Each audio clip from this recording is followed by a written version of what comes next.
كذبت قوم لوط المرسلين إذ قال لهم أخوهم لوط ألا تتقون إني لكم رسول أمين فاتقوا الله وأطيعون وما أسألكم عليه من أجر إن أجري إلا على رب العالمين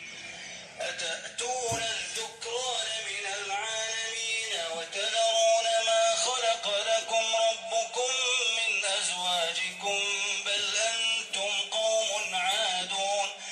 قالوا لئن لم تنته يا لوط لتكونن من المخرجين قال إني لعملكم من القالين رب نجني وأهلي مما يعملون